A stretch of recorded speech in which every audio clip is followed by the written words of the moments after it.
Olá, olá! Já estávamos aqui há alguns minutos batendo o maior papo, conversando sobre um lançamento que você vai ficar sabendo, o lançamento de uma obra na realidade. Estou aqui com um convidado que é uma honra receber. Estou falando do Roberto Silva. Ele vai se apresentar, ele vai contar detalhes aqui, ó, de um livro que ele está lançando. Eu digo que não é um livro, é uma obra literária praticamente. E temos aqui um convidado super especial, Silva com Silva, é o Ronaldo Silva. E nós vamos aqui, ó, nos deleitar sobre essas palavras maravilhosas que brotarão aqui, ó, nessa mesa, nessa mesinha de mãe e de vó aqui, ó. E você vai saber de todos os detalhes desse livro maravilhoso.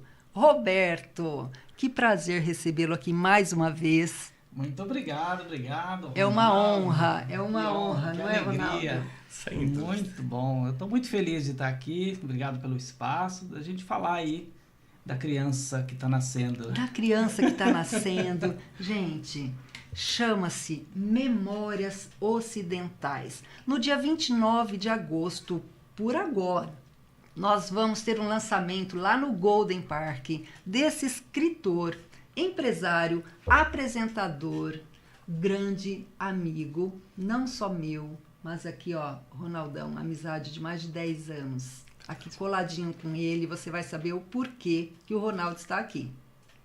O Roberto vai se apresentar e nós vamos começar aqui, ó, a detalhar algumas páginas desse livro. Então não é entrevista, é para você saborear aqui o que nós vamos falar desse livro fantástico. Não percam. Roberto, se apresenta para que todos possam saber um pouquinho só de você. Um pouquinho só, hein? Um pouquinho só. Mas é um pouquinho só mesmo, né? Tudo isso que você falou é muita coisa para mim. Eu acredito que se eu for me definir, eu prefiro me definir como uma pessoa que se esforça, né? Porque eu também acredito que o esforço pode levar ao talento. Não acredito ser uma pessoa talentosa, mas que talvez o meu esforço, a minha determinação em busca de alguns objetivos e tudo mais. E o maior deles era o lançamento de um livro que fizesse diferença, espero ser este, que proporcionou que eu desse alguns passos. São alguns passos, né? E não considero passos grandiosos, mas foram passos que eu estou conseguindo dar com o esforço que eu estou fazendo, né? E eu realmente estou muito feliz com o lançamento, um sonho de 10 anos, um sonho e um trabalho intenso de 10 anos, árduo, para poder trazer à luz algo que as pessoas não imaginavam que existe na nossa vida, que é justamente a herança que a gente recebe de 3 grandes civilizações que formaram o Ocidente, né, que é o mundo grego, o mundo romano e o mundo judaico-cristão. É isso. É isso aí. E nós vamos conversar agora um pouquinho com seu grande amigo Ronaldo Silva. O Ronaldo também, uma pessoa ilustre. Gente, artista plástico. Se eu for descrever aqui, olha, a gente vai ficar até meia-noite. Ele é artista plástico, empresário, construtor, ator de teatro. Só isso eu vou falar também, viu? Porque meia-noite é cedo. Mas o nosso queridíssimo, ele foi escolhido pelo Roberto Silva para ser o primeiro leitor da obra dele. Então, na realidade, eu posso considerar que ele foi e é um leitor crítico, escolhido a dedo por um grande amigo. Então, ele foi o primeiro a saborear todas as páginas dele. Não é livro, não, é uma obra. Eu falo que é uma enciclopédia. Gente, é muita página. Quantas páginas, Roberto? 405. 405 páginas. Não é para qualquer um, não é? Então, o Ronaldo... Se apresenta, por favor, Ronaldo. Fala um pouquinho de você, mas um tiquinho só, viu? Tá bem. Boa noite a todos. É uma imensa satisfação estar aqui com vocês hoje. Meu amigo Roberto, um grande escritor, me deu a honra de poder ler em primeira mão essa obra maravilhosa. Realmente é difícil não se apaixonar, mas ele pediu que eu fizesse uma leitura crítica. Então, a gente acabou trabalhando junto durante algum tempo nesse intuito. E eu acredito que vocês vão adorar essa obra. Ela tem um cunho histórico fantástico, vem para resgatar nossas memórias. Outro dia, brincando com ele, eu digo, essas memórias do nosso DNA, ou seja, as memórias mais profundas da nossa cultura, com todas essas influências, né, desses 3 pilares, e escrita de uma forma poética, que vai trazer um prazer muito grande de se ler. Então, fantástico e um prazer enorme, Roberto, ter participado aí um pouquinho, né, dado uma contribuição, mesmo que pequena, para a construção dessa obra. Me sinto muito honrado de estar aqui hoje e de ter participado desse projeto seu, viu? Obrigado. Agora, imagina eu estou no meio, gente, de 2 feras, tá? Sou apenas a coadjuvante, sou apenas uma pessoa que está aqui admirando 2 grandes personagens, tá? Então, eu quero que você sonhe comigo cada detalhe que nós vamos falar aqui, de algumas páginas que foram assim, pinceladas a dedo, para que ele possa contar do jeitinho dele, como tudo aconteceu. E eu quero que você perceba que ele conta como se ele estivesse lá. É incrível, tá bem? E outro detalhe, tem um grande amigo meu, que ele é crítico literário, inclusive ele tem um canal do YouTube chamado Sempre um Livro. Eu gostaria muito que ele também fizesse essa leitura, porque ele ama. Quando eu disse para ele que você escreveu, ele falou assim, não, já tô louco aqui, já quero ler, quero devorar, quero entender. Porque é tão gostoso isso, quando a pessoa vê um título e quer mergulhar dentro desse título, não é? Então é muito gostoso. E eu quero que você, Roberto, por gentileza, pegue essa capa, mostra aqui para o nosso público, para eles verem, já analisarem com detalhe como será o lançamento. Eu vou receber esse livro lá nesse dia, eu faço questão. Claro. E eu quero convidar você também, eu vou estar falando toda hora desse dia, que é no dia 29 de agosto, no Golden Park. E nós vamos aqui começar com um assunto que você vai encontrar, deixa eu ver a página que eu coloquei aqui, na 29, sobre mitos gregos. Quando você se refere aos mitos gregos, conta para nós essa forma poética inspirada por você. Conta para nós o que você quis dizer com tudo isso. Bom, para falar dos mitos, vamos primeiro falar da cultura grega, porque isso é muito importante, né, Ronaldo? Para chegar nos mitos, eu preciso primeiro contextualizar o desafio que se apresentou para mim, para poder escrever uma obra que eu queria que fosse épica. Épica no sentido de que o nosso filho vai ler, nossos netos vão ler, quem qualquer dera. Geração, esse é o objetivo. Se acontecer, tá bom. Né? Qualquer geração. Que ela não fosse, mas o livro agora tá velho. Não, ele tá sempre, ele vale para sempre. Assim como todos os clássicos. Sempre atual. Sempre atual. Então, a forma da escrita, então, realmente precisaria ser uma forma ritmada, com versos, e aí eu escolhi a forma o heptassílabo, com 7 versos poéticos em cada linha, estrofe com 8 versos, todos rimados, foi aproximadamente 10 mil versos, então nessas 400 e poucas páginas, esse foi um desafio grande. E depois sim a estrutura, como que eu faria para que também a experiência de leitura fosse bacana. A pessoa começasse a ler e fala, espera aí, não, eu quero ler mais, eu quero ler mais, eu quero ler mais. O que vem depois?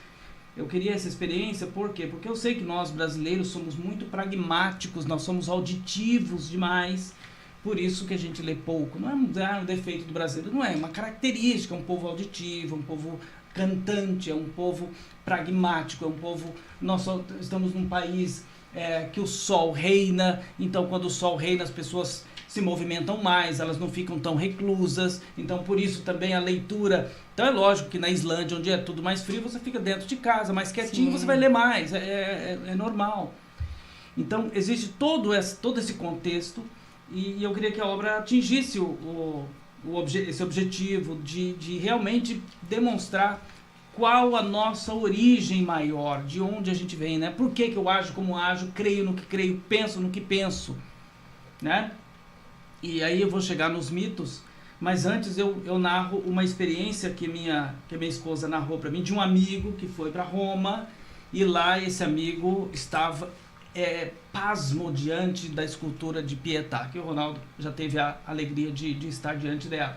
Então ele viu, naquele momento ele disse ter experimentado um sentimento que ele nunca tinha experimentado antes. É como se ele tivesse as portas do céu. Ele não acreditava na beleza. Era uma coisa assim incrível. E no auge da sua experiência, passou na frente deles ali 3, 4 chineses com câmera fotográfica, fotografando, sem nenhum sentimento, e foram fotografando.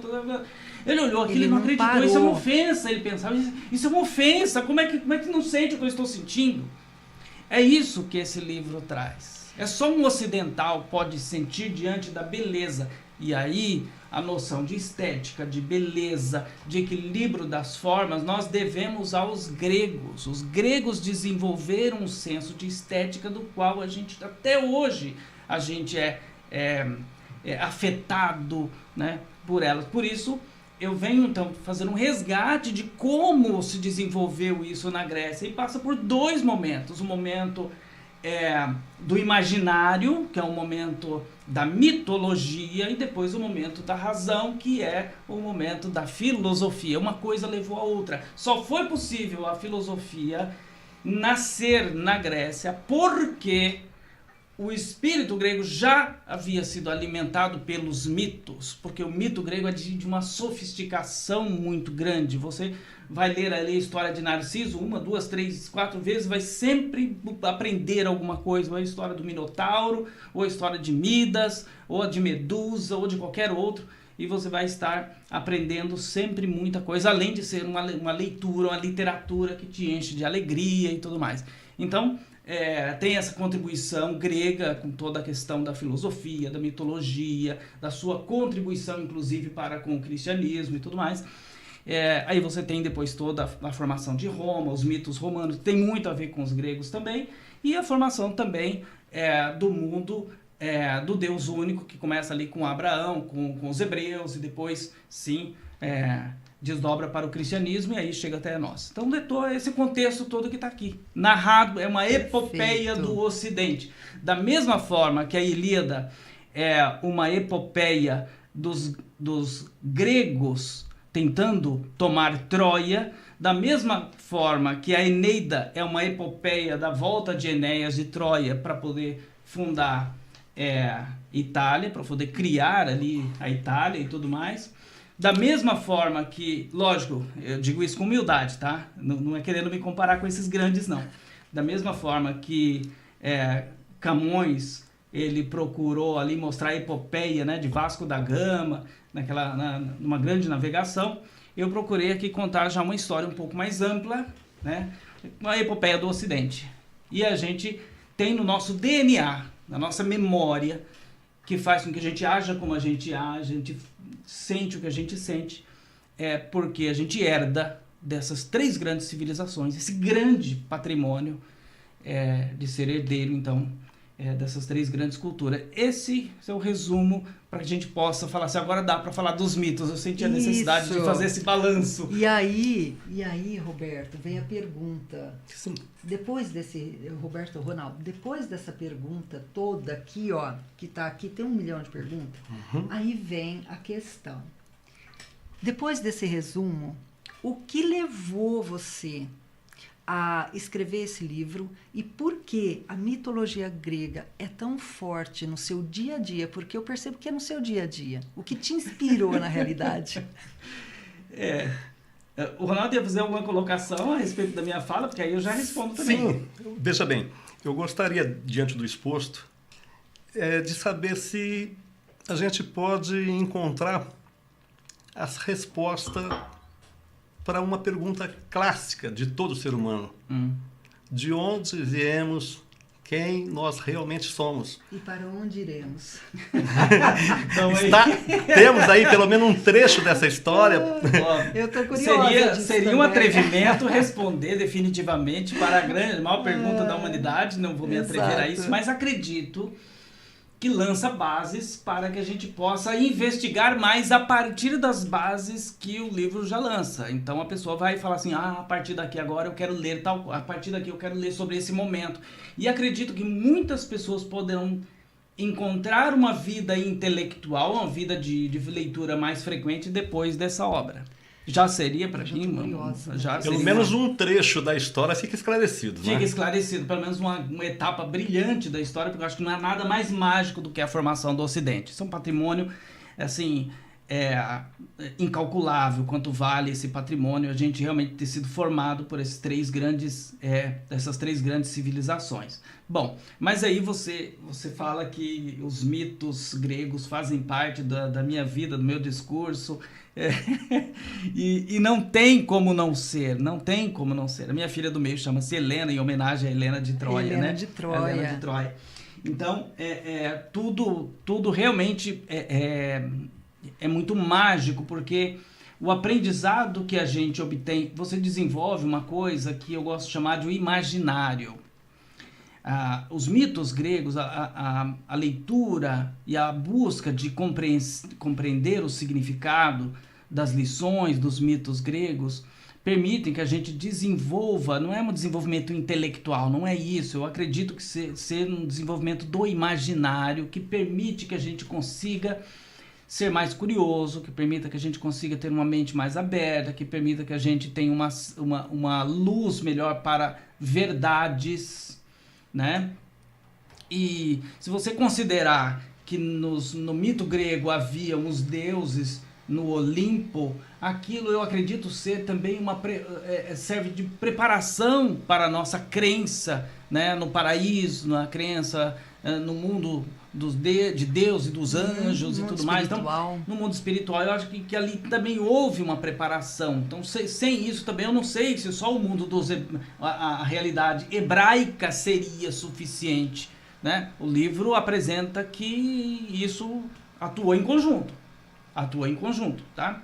Então, e aí os mitos gregos, cada história ela é fascinante em si só. Mesmo que você leia o mito grego só como fábula, uma história curiosa de ler, já é bacana, sem você ter que tentar refletir e extrair desses mitos, lições para a vida, e tem muitas, podemos falar de algumas depois, tal. Já é fantástico para você contar a história de Narciso para um filho, para criança, no momento ali e tal, né? Contar a história de Dédalo, Ícaro e tal, né? Do Minotauro. Então são histórias que você pode contar para criança, elas vão gostar. Mas também é uma história que serve para você fazer uma profunda reflexão. Já foram feitas várias. Mas é um tema que nunca foi esgotado por ninguém. Ninguém conseguiu falar, tá resolvida a questão dos mitos gregos, entendi tudo. Jamais. É profundo demais.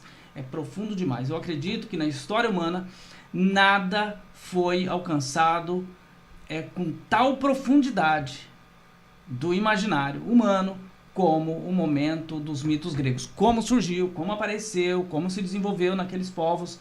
É tudo por tradição oral, de escrita, é tudo histórias contadas.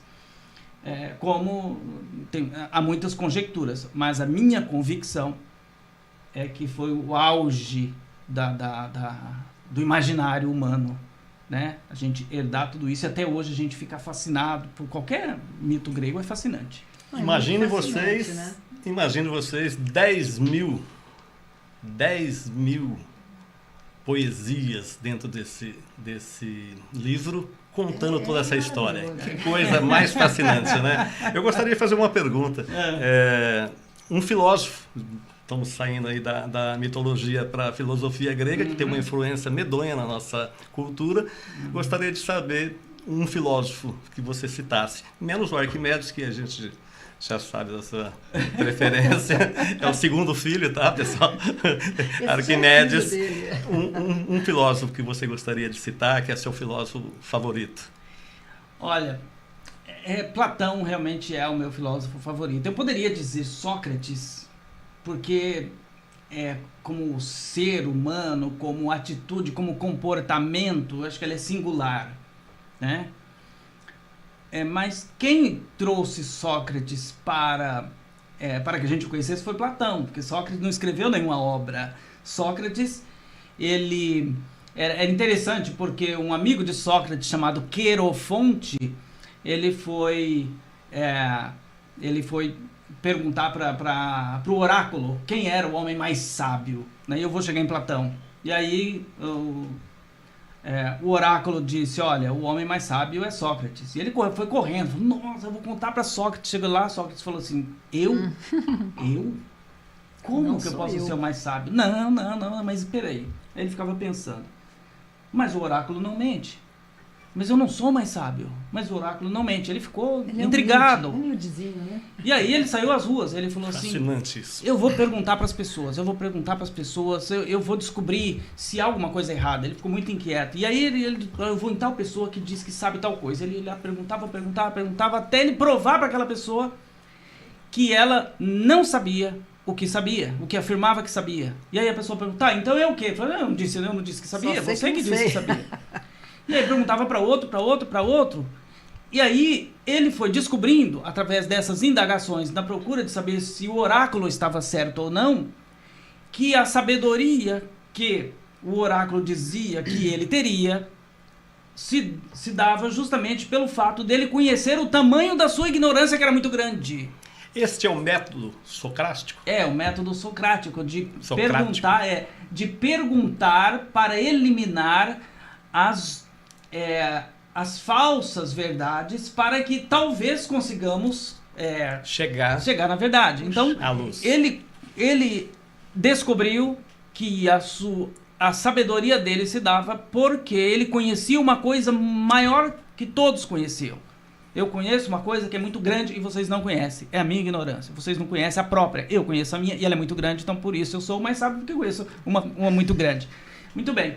Esse método de Sócrates, lógico, depois ele vai ser condenado e tudo mais, morre, né? Tem uma história, o livro conta como acontece. E ele tem um aluno, Platão. Platão é que inaugura, então, o mundo da filosofia, assim, como documento, como livro escrito, funda uma escola, o nome da escola tem uma curiosidade e tal.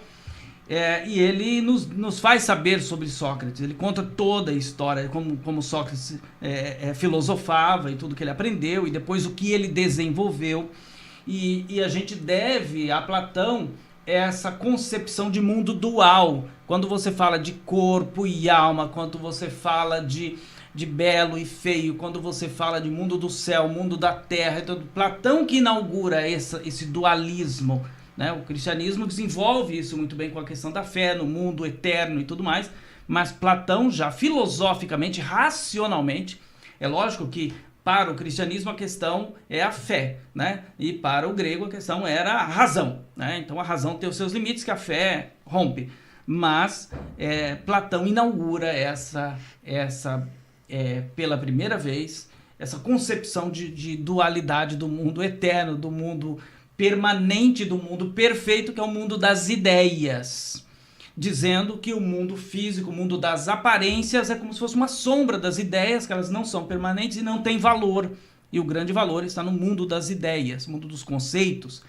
Então, Platão, apesar de Aristóteles ser gigantesco, também tem uma história linda, né, de Aristóteles, mas ainda assim Platão realmente é significativo para o Ocidente, tanto que Santo Agostinho, que está aqui no livro, né, Agostinho de Hipona, resgata Platão e faz um encaixe de Platão com o cristianismo, uma coisa brilhante, né? Então, eu acho que esse é o filósofo que... Eu gostaria de fazer uma colocação. Pessoal, imagina a quantidade de informação e de cultura que tem nesse livro. Tudo que ele diz assim, olha, também está aqui nesse livro. Também está aqui nesse livro. Agora, não é só isso, tem muito mais, mas muito mais. São 405 páginas de cultura pura que vem resgatar a nossa dignidade, o nosso orgulho de ser Exatamente. como somos. Como somos, né? E outro detalhe, Ronaldo, como você acompanhou, você foi o primeiro, me fala, E as pesquisas, quantas pesquisas não deve ter aí? Quantas 10 noites, anos. quantas noites. 10 anos de trabalho árduo. Árduo, de com uma pessoa certeza. séria.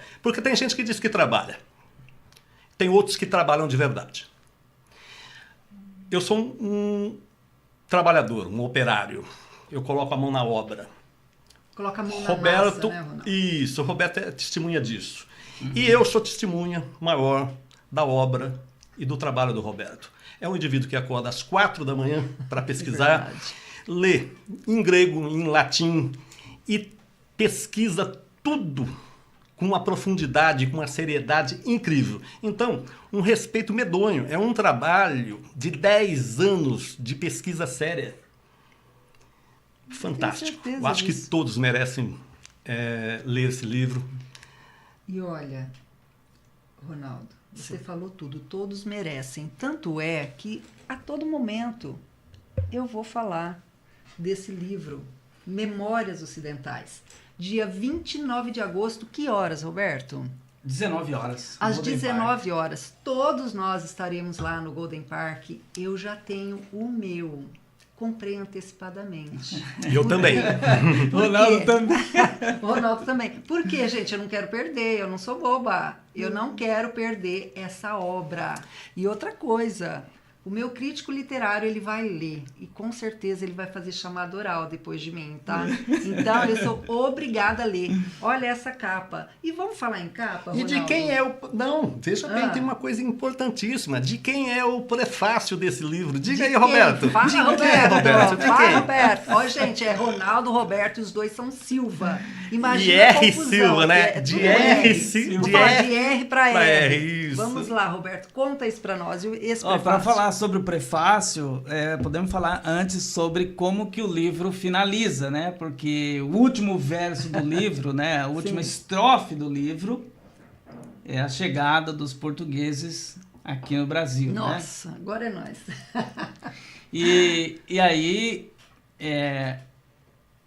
e quis o destino, por uma coincidência, feliz coincidência, por uma felicidade plena, quem prefacia o livro é um descendente de Dom Pedro II, uma das mentes mais ilustres que Ai, já sei. é Luiz Felipe de Orleans e Bragança, que é uma pessoa que eu admiro demais. Eu tenho uma vamos dizer assim, me emociona muito quando eu leio sobre Princesa Isabel, quando eu leio sobre, né, Dom Pedro II falando 16 idiomas. O Ronaldo está falando, mas ele lê em latim e não sei o quê, mas eu fico pensando em Dom Pedro II, né? Que é uma cultura incrível, né? Palestrava em hebraico, então assim, né? Dava aula em hebraico. Então, o prefácio do Luiz Felipe realmente me alegrou, me encheu o coração. E ele fala coisas ali, lógico, que o livro merece, eu não. Mas ele foi muito generoso. Assim como as musas, né? Que eu evoquei as musas para que me acompanhasse do primeiro ao último verso, né? O Ronaldo viu que ali logo no início, né? Como todos os épicos, né? São, de acordo com a tradição clássica, as musas são as que conduzem, né? Os poetas. E desculpem falar poeta, não me considero um poeta, mas um esforçado nessa direção, uma pessoa que se esforça nessa direção. E as musas me conduziram até que eu conseguisse ter a honra de ter o prefácio do Luiz Felipe de Orleans e Bragança. Isso aí foi realmente bacana. Isso foi muito bom. Isso aí não foi só bacana, Roberto, como é um presente. Eu tenho certeza que Deus lá em cima, a hora que você se inspirou para escrever, ele já sabia quem ia fazer esse prefácio. Colocou o seu dedinho. E Colocou outra, o ele dedinho. insiste em dizer que não é poeta. Depois Ele de é ler o assim. livro, vocês vão ver que é um grande poeta. É um grande É um grande poeta. É um grande Que poeta. dera, vamos ver, né? Aí não sou e- eu que digo. Derek, anota aí, nós vamos fazer um corte super especial pro Roberto. É um presente nosso para ele, viu, Roberto? Obrigado. Nós vamos obrigado. presentear você com cortes que vai eternizar na sua biblioteca digital. Nossa, que bacana. Muito Também de obrigado. coração nosso, porque você é uma pessoa que abrilhanta o dia, abrilhanta cada momento que está perto da gente. Nossa, obrigado, Viu? muito obrigado. E a gente fica mais orgulhosa ainda, falando por mim, quando traz amigos que a gente tem certeza que daqui para frente se torna nosso também, viu, Ronaldo? Com certeza. Espero que sim. O Ronaldo é um amigo de cafés, né? E eu o convidei, né, para fazer esse trabalho que é essa tarefa, vamos dizer assim, que não é simples, de fazer a leitura crítica, né? Eu falei, Ronaldo, eu estou fazendo algo aqui, tem também outras pessoas que estarão aqui no lançamento, que também contribuíram, né? A Roberta Simões, ela não estará presente, mas ela fez uma contribuição muito grande na organização da obra, ela tem uma facilidade, né? Se ela olha aqui para ficar mais fácil a leitura, tal, questão de organização, como se fosse uma editora, vamos dizer assim, né? Meu padrinho Antônio Esquina, com as correções ortográficas, porque isso aí na língua portuguesa a gente realmente tem que tomar bastante cuidado, né? Essa leitura crítica que o Ronaldo fez foi, olha, isso aqui não está claro, o que você quis dizer aqui? E pra gente tudo bem, porque não, mas peraí, não, pra quem não tem determinado conhecimento, aí tá bom, lá vou eu esclarecer e tal. E isso fez com que essa obra saltasse aí de 360 páginas para 405, né? Tem também o nosso grande amigo, o Ronaldo conhece também, Cícero Nanô, que é um grande amigo, está sempre presente com a gente, é uma pessoa de uma cultura vastíssima também, não tem assunto que ele não conheça e não tem especialista que não o plageie. Geralmente, quando alguém fala alguma coisa, ele já disse antes. Então, ele tem muita cultura, também é um grande amigo, inspira a gente também, porque ele é um provocador, né? Ele é uma pessoa muito provocadora. Sim. E isso faz com que a gente aprenda muito também, né? Um grande amigo, estará presente no dia do lançamento.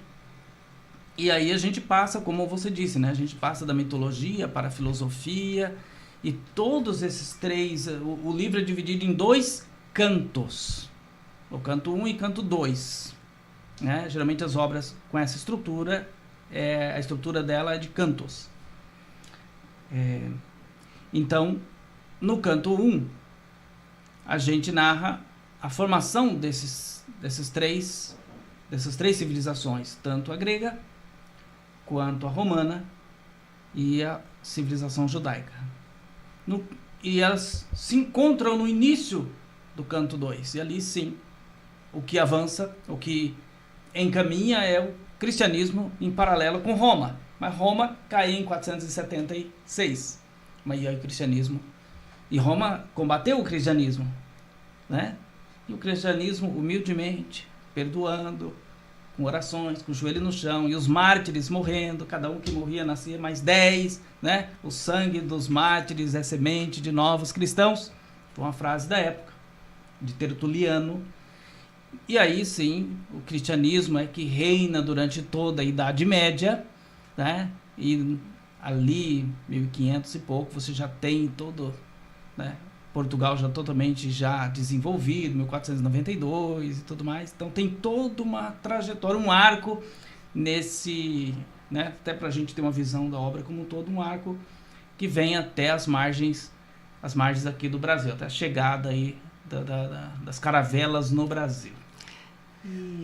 Será que dá tempo de fazer uma provocaçãozinha aqui? Pode falar. O Roberto fala brilhantemente sobre o Império Romano, todos os imperadores, e eu gostaria que ele fizesse um paralelo, né, entre o Império Romano e a expansão árabe. O Império Romano Ocidental, de 27 a 400 e pouco, 500 anos, né? E o árabe com mais aproximadamente 800 anos na mesma região e com uma grandeza enorme também. E todas as influências dessa expansão árabe,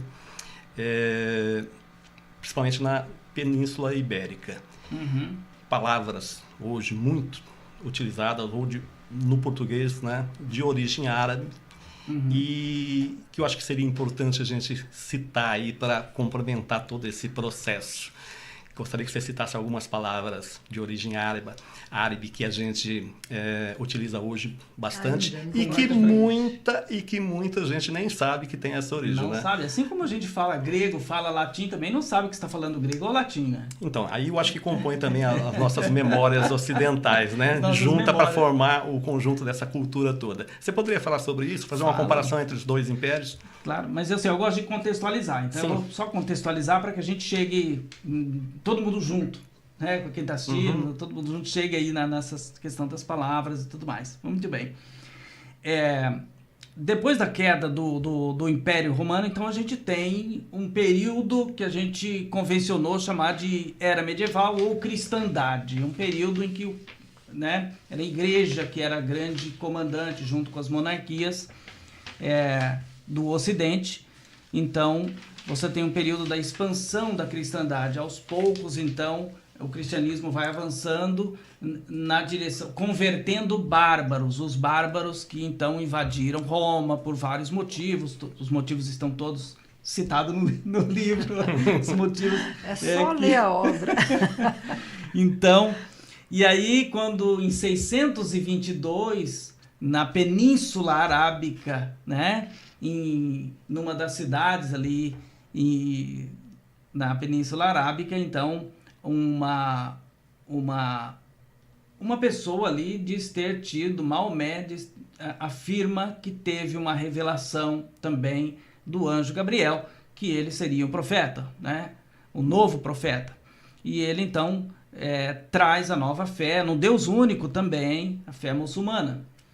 E em pouco tempo, rapidamente falando, né, em 20 anos, essa nova fé já havia ocupado toda aquela região, grande parte da região do Oriente Médio, todo o norte da África, havia avançado em direção à Ásia Menor, onde está a Turquia hoje, e avançou muito rapidamente pela Península Ibérica, na época chamada de Hispânia, Hispânia com H, né? Hispânia, que acomodava toda a região chamada Hispânia.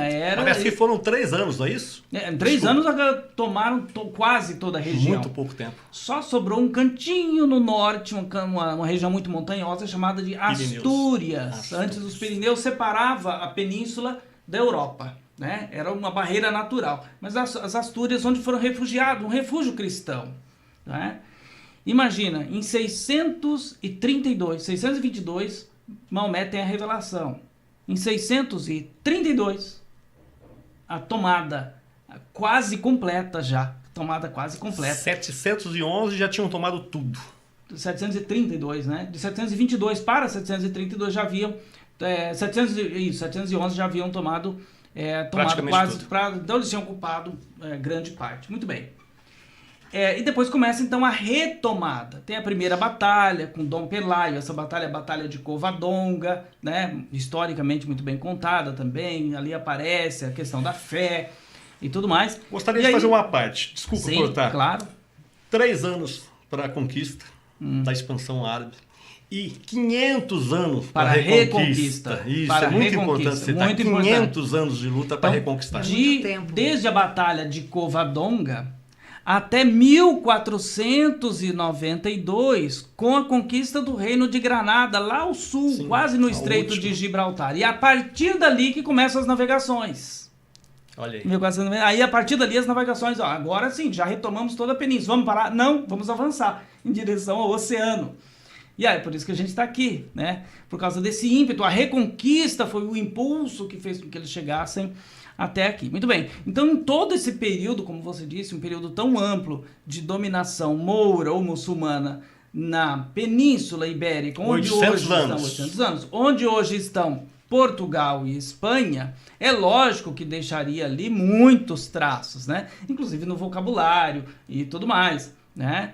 Então, você tem, por exemplo, o exemplo mais comum é a gente procurar quase todas as palavras que começam com al, de almofada, alface, porque é um artigo do idioma árabe. Então, por isso que temos muitas palavras. Café, açúcar, azeite, muitas azeitona, palavras. E lá vai, limão, laranja. Então, muitas palavras que vêm do árabe, né? Agora, E são palavras soltas. Agora, a base mesmo, base é o latim, lógico. Nossa língua vem do latim. Então, o livro explica também como foi essa fusão, né, do latim para o português, do grego, como o grego está presente na nossa... O grego está presente o tempo todo. Em né? tudo. Então, você fala de Olimpíadas, né, os Jogos Olímpicos, maratona, batalha de maratona. Higiene. Então, higiene, a gente fala assim, higiene, né, porque um grande médico, né, ele grego, né, na mitologia também, se diz que ele era um grande médico. Ele tinha uma filha que cuidava dos pacientes, que limpava, né, cuidava do asseio dos doentes, e ela se chamava Ígia, por isso higiene. Por isso que é higiene. Por isso higiene. Então você tem, assim, exemplos como esses, tem aos Tudo, potes, como diz os portugueses. Tudo neste livro. É só você ler É este um baú livro. de cultura, não é? Ô, Ronaldo, que dia que vai ser esse lançamento? Vamos falar para esse pessoal que eu acho que eles não captaram ainda. Será no dia 20? 29/8 agora, lançamento desse livro sensacional. 19 horas? 19 horas lá no condomínio Golden Park. Golden Park. Pessoal, é um baú de cultura. Realmente vem nos resgatar não só as memórias, tá? Vem nos resgatar o orgulho de ser descendentes de um povo brilhante, bravo, navegantes, inteligentes. Me diga sobre os Cavaleiros de Cristo, os Cavaleiros Templários. Conta aí essa, eu acho fascinante. Olha, essa parte. Conta essa aí. E ele vai contar, e tem um detalhe.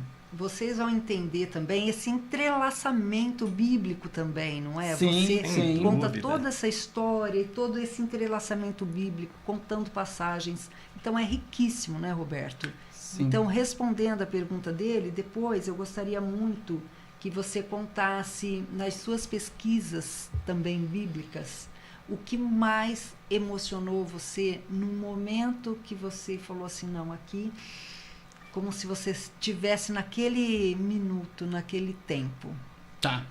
Tem algo. Você fez a pergunta que vai mexer muito comigo. Mas antes, falando dos Cavaleiros de Cristo, da fé.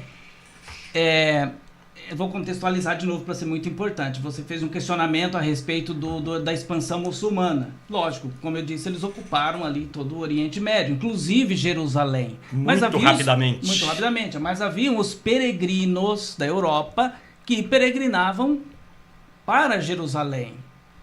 Então, mas era um caminho extremamente perigoso, assim como perigoso estar em Jerusalém com dominação de uma outra fé. Então, nasceu na cidade de País uma ordem, né, que se auto-intitulou, né, os Templários, porque eles eram uma espécie de guarda-costa dos peregrinos, e quando eles chegavam em Jerusalém, eles foram acomodados no Templo de Salomão. Então, os Cavaleiros do Templo, por isso Templários, do Templo de Salomão. E essa ordem era extremamente admirada, muito bem administrada, tudo muito perfeito.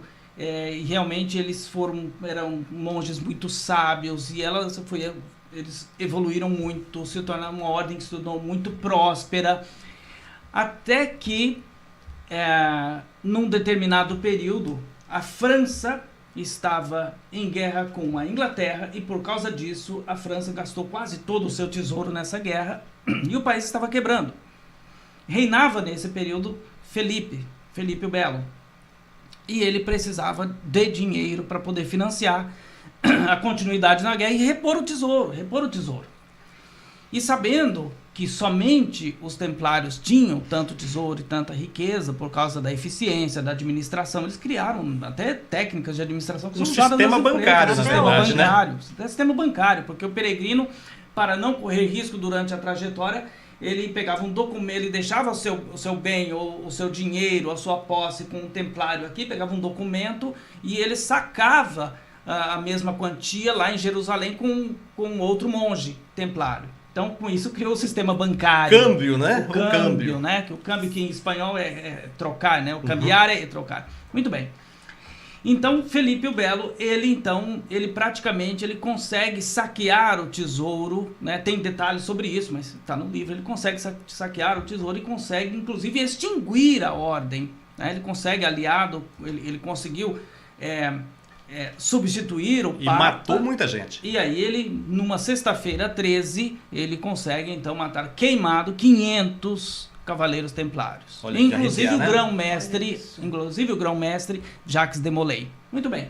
Mas mas não todos, 500, mas não todos. E muitos deles já estavam refugiados e tudo mais. Agora, existia um monarca muito sábio que estava em Portugal. O nome dele, quem ler a obra vai saber quem era. Esse monarca que entendeu que ali você tinha mentes brilhantes e recorreu ao Papa e disse o seguinte: olha, manda esse pessoal para cá, quero acomodá-los aqui.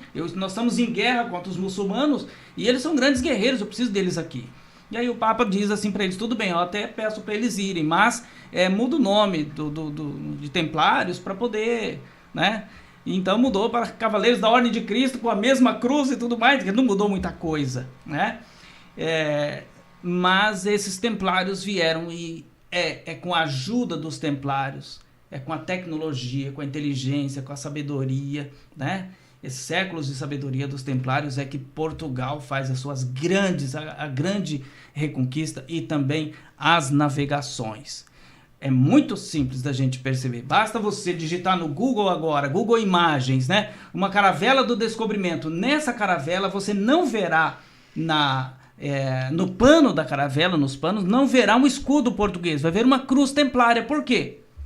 Por conta deles, dos cavaleiros. Porque eram os templários Então, que lideraram aquele empreendimento todo. Podemos ter orgulho, então. Nós somos descendentes dos Cavaleiros Templários e dos Cavaleiros da Ordem de Cristo. As mentes mais brilhantes da Europa.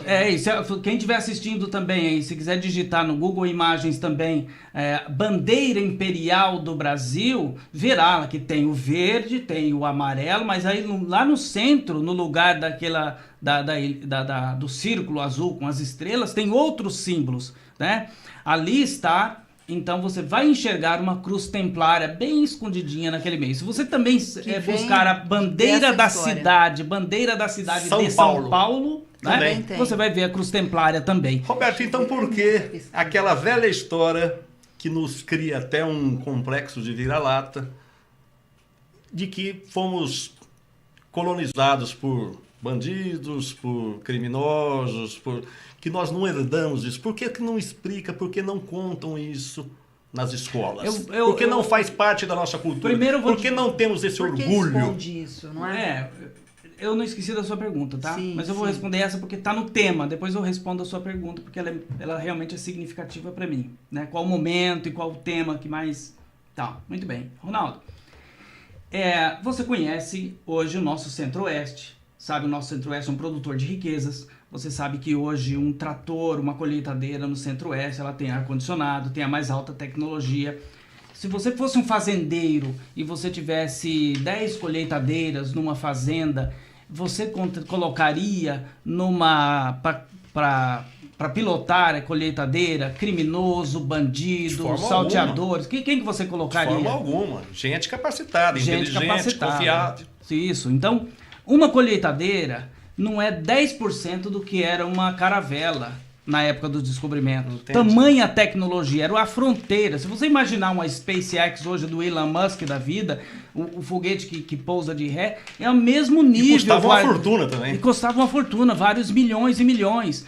Aí o pessoal vem dizer que você pega, então, a fronteira da tecnologia, que era uma caravela que mudou todo mundo, que levou Portugal para vários cantos do mundo, e aí você coloca no auge da tecnologia, coloca lá só bandido, mas a quem sacana. interessa? A quem interessa essa narrativa?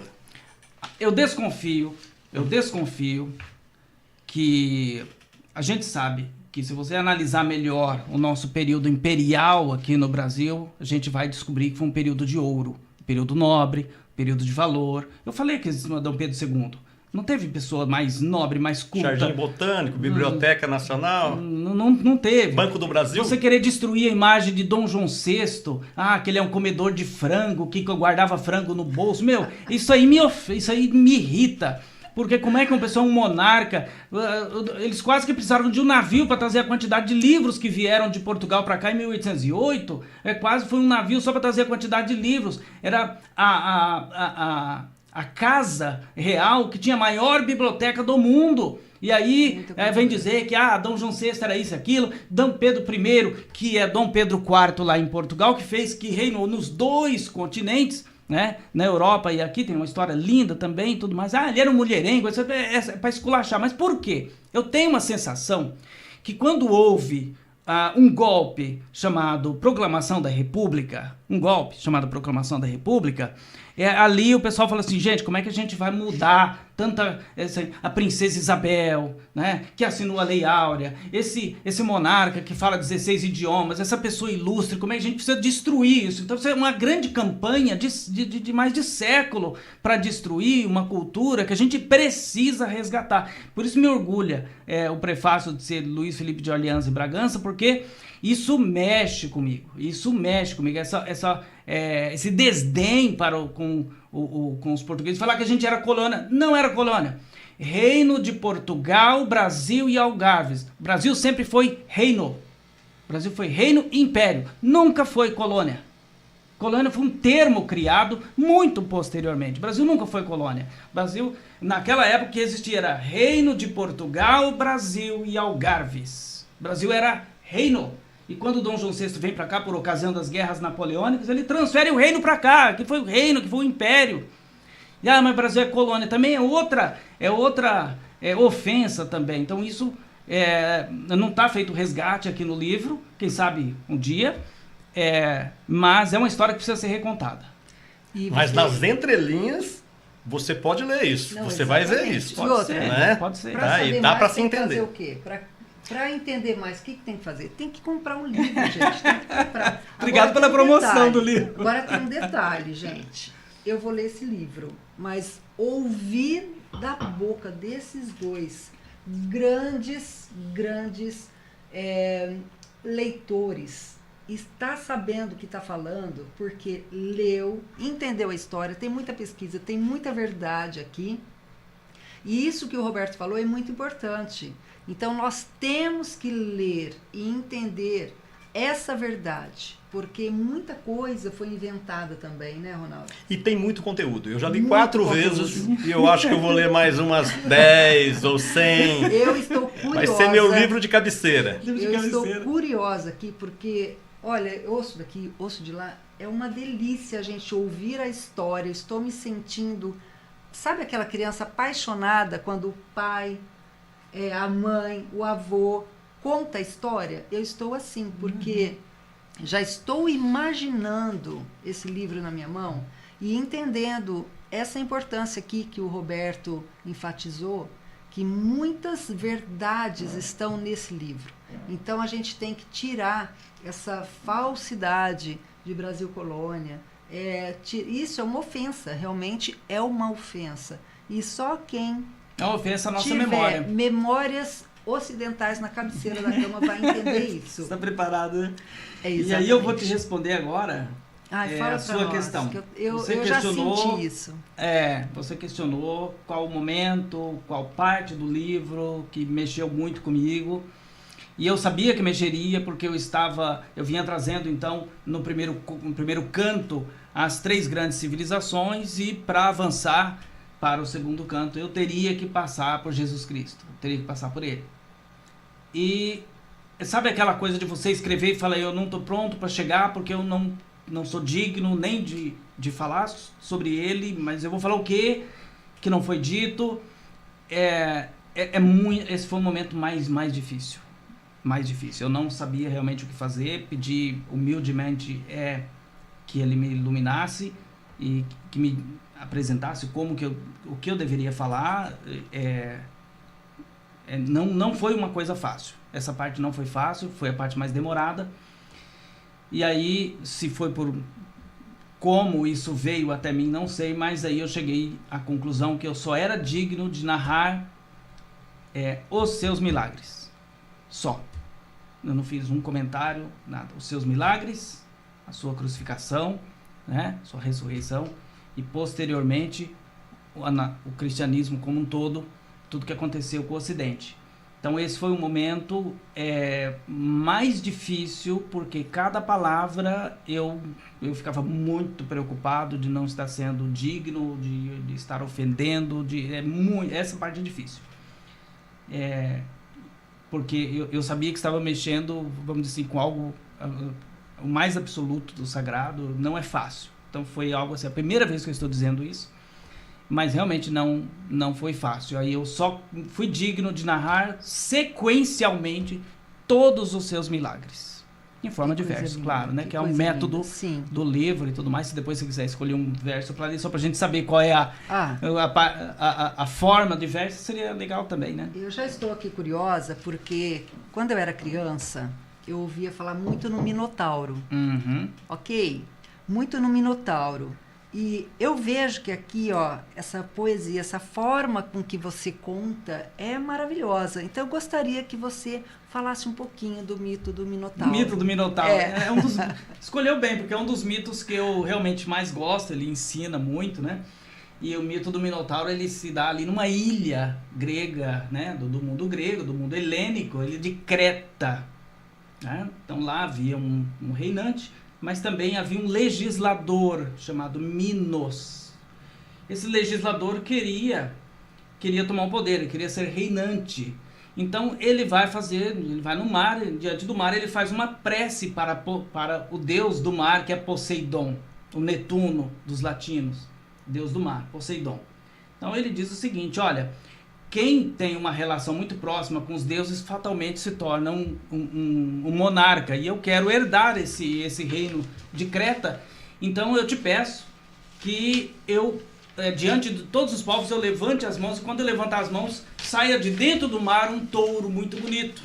Um boi muito bonito. E Poseidon concede isso a ele. Então no evento lá, ele chama as pessoas e tudo mais. Que se levante um touro. E Poseidon faz com que se levante esse touro e tudo mais. Com isso as pessoas o aclamam, tá? O herdeiro, realmente o sucessor, ele se torna rei de Creta. E ele havia prometido para Poseidon depois fazer o holocausto, oferecer o boi em holocausto para Poseidon. Mas o boi era muito belo. E aí ele falou, eu não vou oferecer, não, vou ficar com esse boi para mim. Ele é muito belo, não. Mas Poseidon o castiga. Da seguinte forma, faz com que a esposa dele, chamada Pasífae, se apaixone pelo touro. E aí sim, ela gera um filho. A mitologia grega tem isso, vale tudo. Por isso aquela parte, metade homem, metade... Justamente. Aí o filho de Pasífae tem a cabeça de touro. Mas aí Minos fica muito... Por isso, Minotauro, né? Taurus Mino, né? O touro de Minos, touro do filho de Minos. Que interessante. Que foi o apelido que ele ganhou. O nome era outro, mas foi o apelido que ele ganhou. Mas aí... Minos fala assim, não dá para passar essa vergonha. Então ele pede para Dédalo, um grande inventor, construir o labirinto no lugar subterrâneo para que ele possa esconder esse filho lá.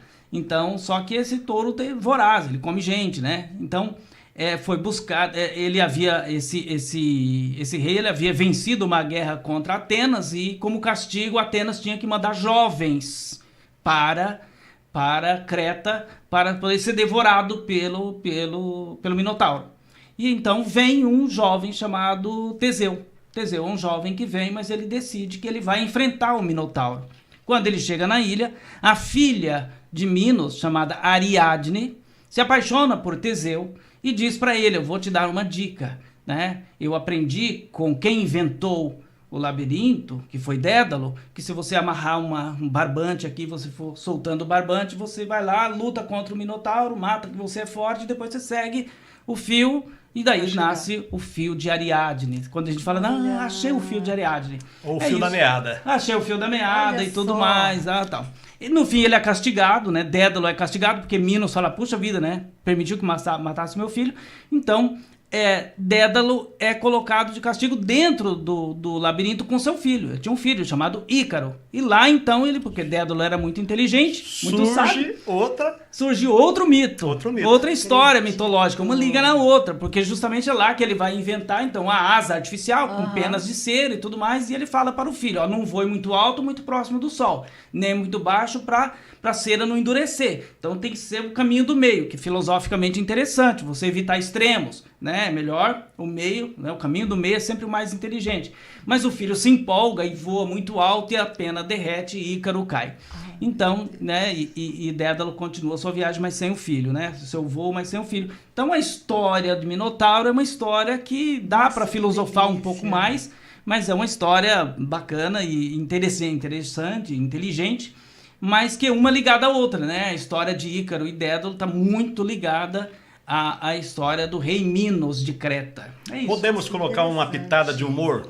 Eu acho muito fora do normal. Do mar surgiu um touro, né? Se tivesse surgido uma lula gigante, talvez ela teria devorado nações inteiras. Poderia ter devorado nações inteiras. Boa, bem colocado. Poderia ser uma sereia, então, né? Poderia ser uma sereia. Muito mais bonito. Mas para os mitos gregos ali vale tudo. E você viu como pode encaixar muito bem, né, na mitologia, lições para o dia a dia. O dia a dia, né? Claro. Então, eu acho assim que a filosofia já nasce rica por causa dos mitos. Dos mitos. E já existe uma filosofia dentro dos mitos.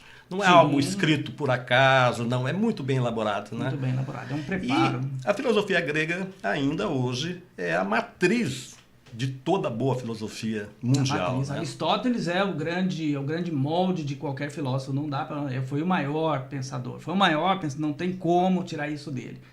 Platão, lógico, Sócrates inaugura de uma forma, Platão dá um grande avanço, mas Aristóteles então, como diz um amigo meu, tinha café no bule. Podemos ter orgulho, então, de ter dado também a filosofia grega, diretamente, né? Diretamente, está no sangue mesmo. E quem traz para todo o Ocidente, né, melhor visto a filosofia de Aristóteles é São Tomás de Aquino. Enquanto Agostinho traz uma releitura, né, de Platão, Tomás de Aquino resgata Aristóteles e tem uma grande contribuição também para o Ocidente. E outro detalhe também, música, a beleza, e tudo isso também é originário da Grécia, dessa poesia, né? A música, tanto é que música, o termo música vem de musa. Museu é o santuário das musas. Que interessante. Então, assim, inúmeras palavras, elas vêm por causa realmente da cultura grega, não é só a palavra grega, mas por causa da cultura grega. Então você fala grego, né? Fala latim, sim, fala um pouco de árabe, tem tudo, palavras em árabe. Então veja bem que temos que ter orgulho.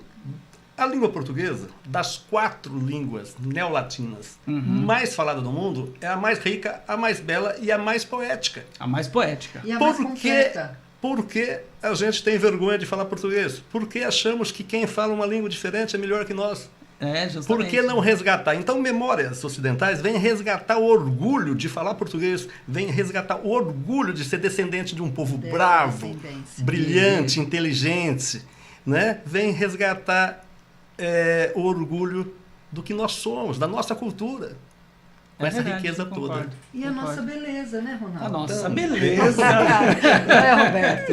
E olha, gente, hoje não foi entrevista, foi só um bate-papo para que você, assim como eu, o Ronaldo, pudesse ter essa inspiração, essa introdução e estarmos todos juntos no dia 29 de agosto de 2024. Esse mês, daqui uns dias, às 19 horas, aonde, Ronaldo? Lá no Golden Park. E eu vou dizer uma coisa, parece que a gente está aqui, porque o Roberto é meu amigo, rasgando seda ou jogando confete. Ele não precisa disso. Ele não precisa.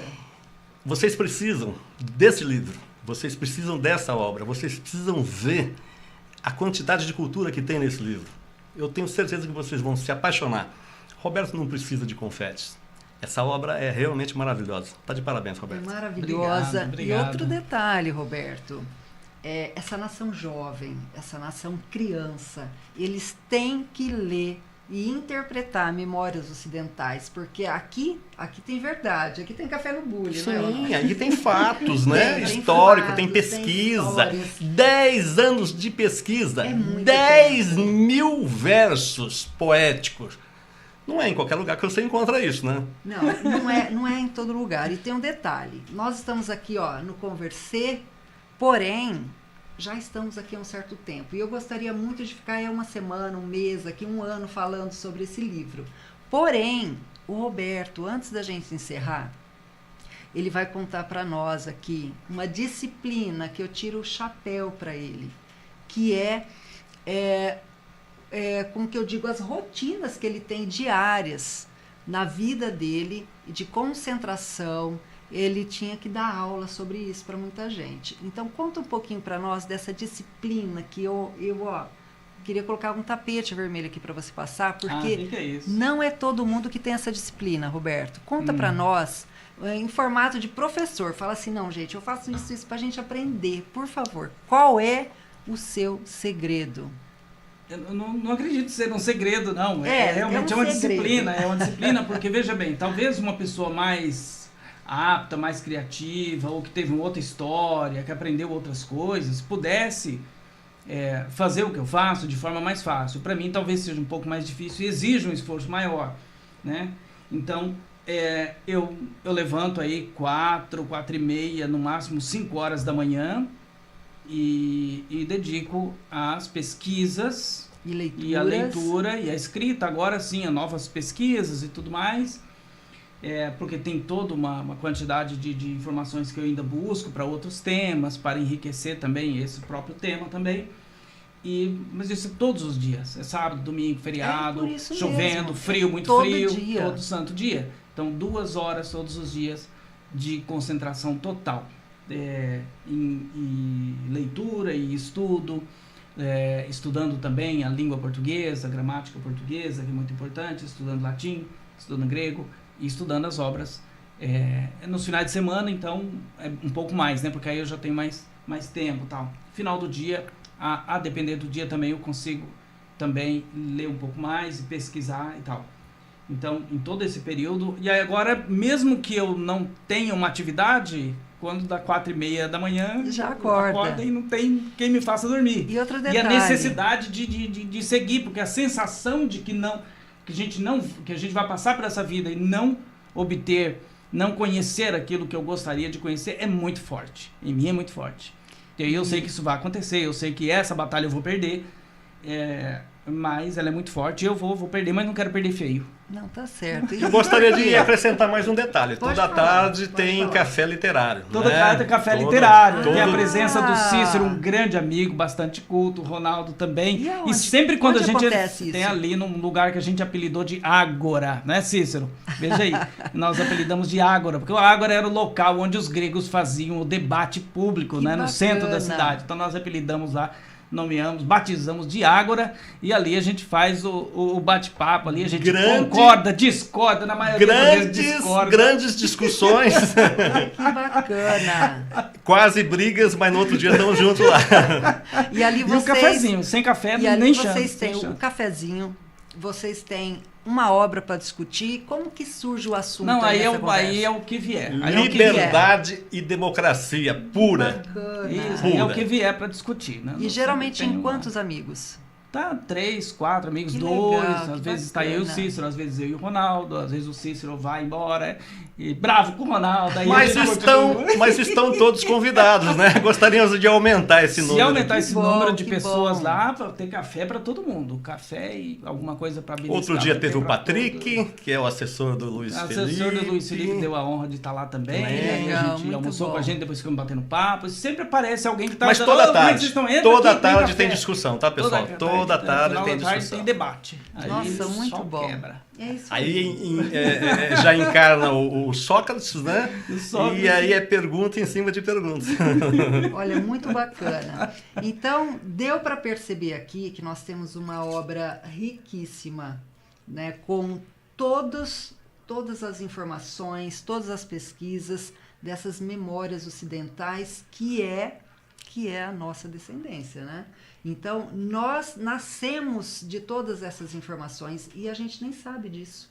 Então, é uma riqueza. E você só vai saber se você, no dia 29 de agosto, lá no Golden Park, às 19 horas, prestigiar o nosso queridíssimo amigo Roberto Silva, com o ilustríssimo amigo também, Ronaldo Silva. Obrigado pelo ilustríssimo. Então, pessoal, esse bate-papo aqui só enriqueceu ainda mais a cultura, enriqueceu ainda mais tudo que a gente precisa saber de nós mesmos.